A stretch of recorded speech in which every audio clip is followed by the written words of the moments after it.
Sonia Esgambati, presidenta de la Federación Venezolana de Abogadas y profesora titular en la Universidad Central de Venezuela. Ok, hace ya un poco más de 10 años este juicio a la jueza Afiuni.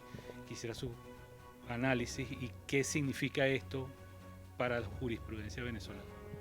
Bueno, uno recuerda realmente, con este juicio, recuerda la época de Venezuela caudillesca, cuando los caudillos eran los que dominaban toda la escena, este, digamos, guerras civiles, violencia, muerte, toma del Parlamento con violencia, muerte, etcétera. Le recuerdan a uno, porque hoy por hoy fue tomado el Palacio de Justicia por la fuerza del SEBIN, de las fuerzas militares armados, hombres armados con fusiles. Ese Palacio de Justicia se vio impactado. Llegaron en consecuencia allí donde tiene el despacho la jueza Afiuni, su tribunal, y sin mediar palabras simplemente le colocan las esposas. Alega de una vez que qué es lo que pasa, que qué ocurre.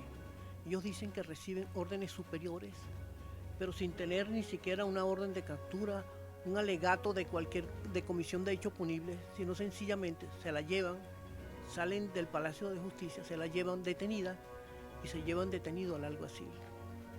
Hoy por hoy, desde la revolución, no hay asociación de jueces, fue eliminado, y por eso ningún juez se molestó en protestar, en hacer un alegato de que se estaba violentando el sistema de justicia, que hay, si en todo Estado de Derecho hay autonomía de los poderes y que se está violando esa independencia de poderes, que es rasgo de un Estado no democrático.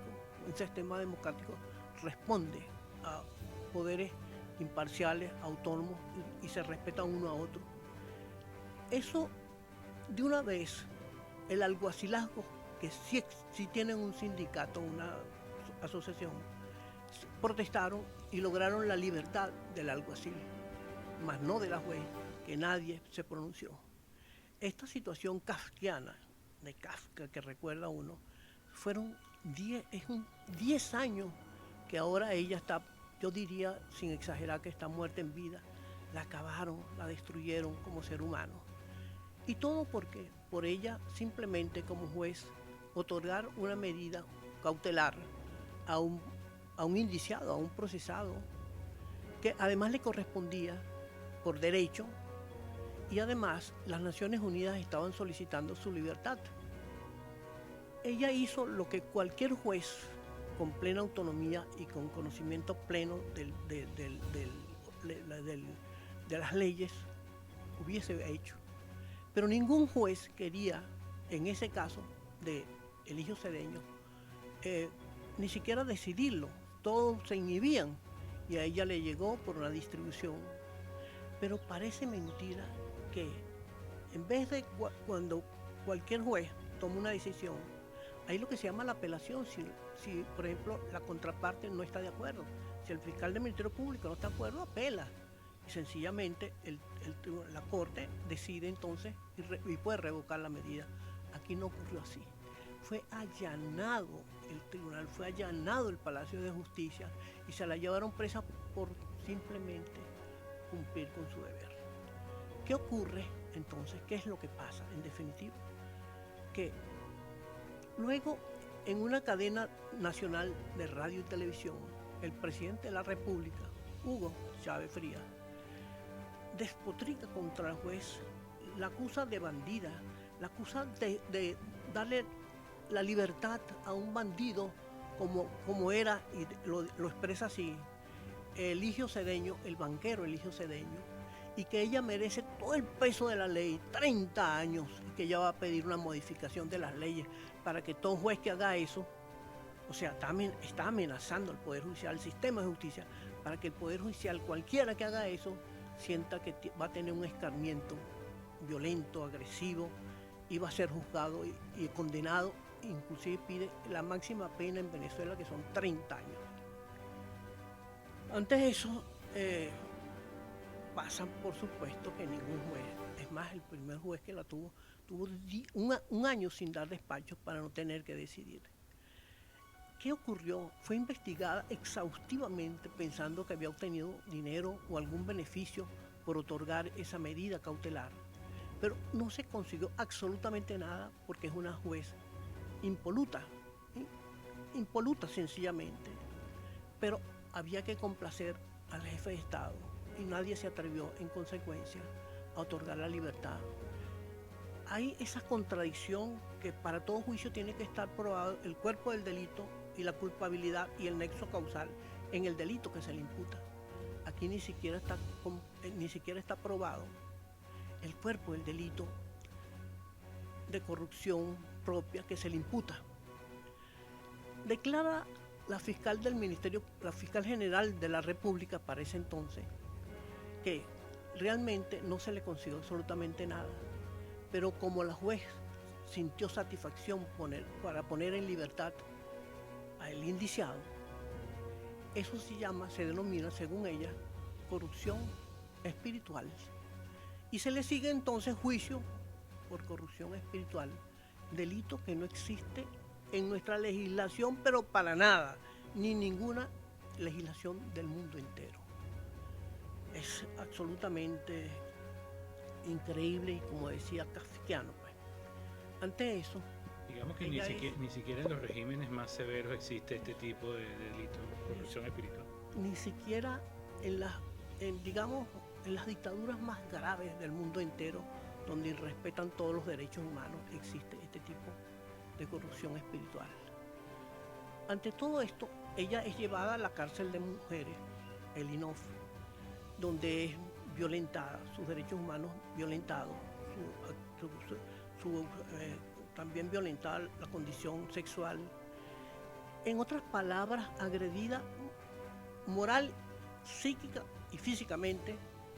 No se le permitía salir de una celda 5x5 porque era peligroso que las presas, las reclusas que estaban allá, muchas de alta peligrosidad, pudieran agredirla.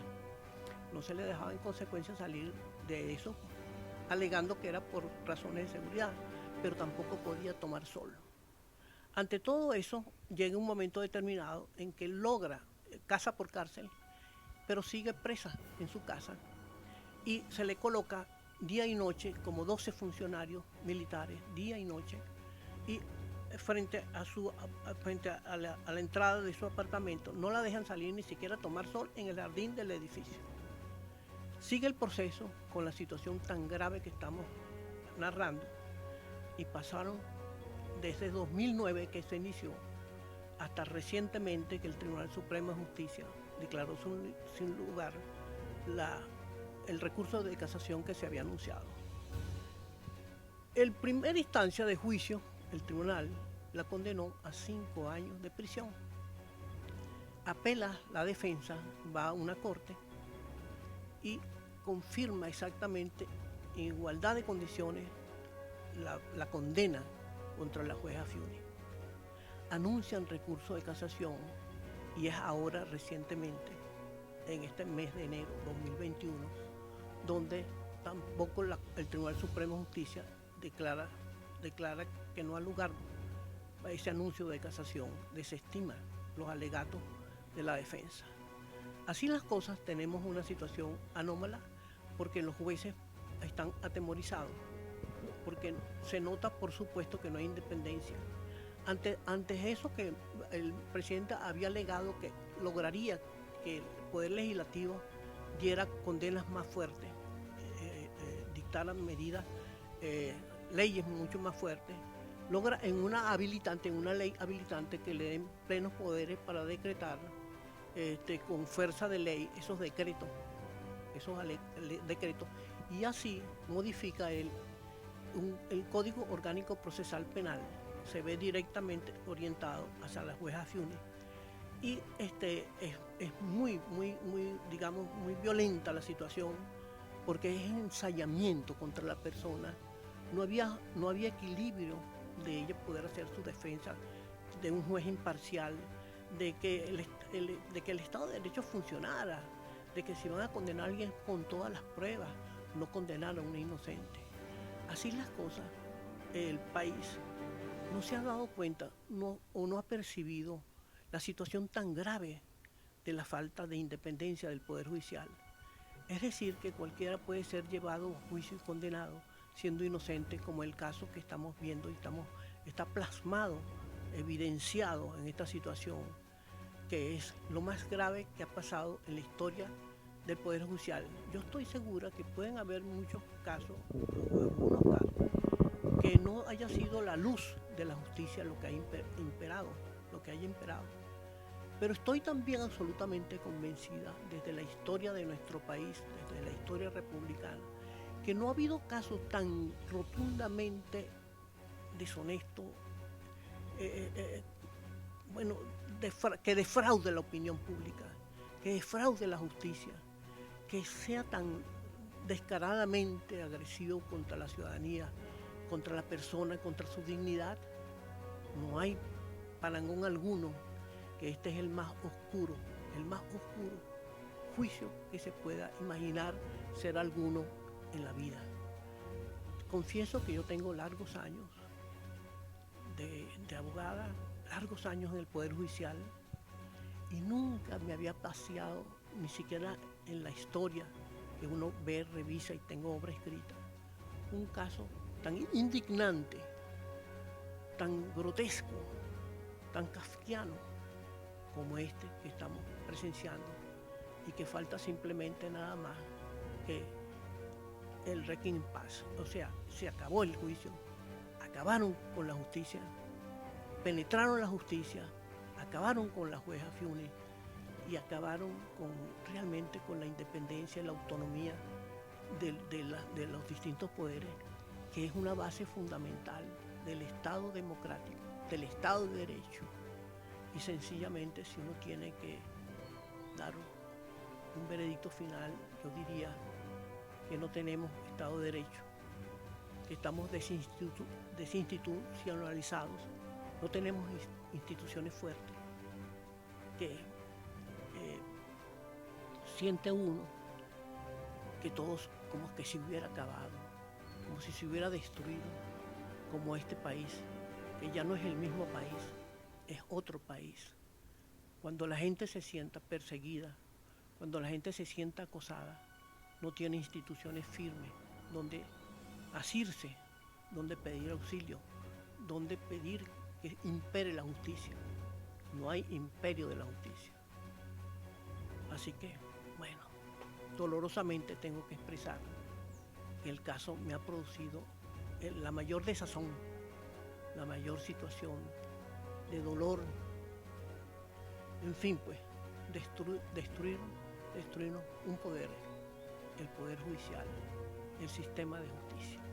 Podemos hablar de un antes y un después con el caso Fiuni, desde el ámbito judicial. Sin duda alguna, yo diría que antes había justicia, podía tener cualquier uno que otro lunar, pero era perfectible. Se buscaba y había jueces honestos, jueces que se encargaban y sin temor alguno a que su independencia fuese burlada.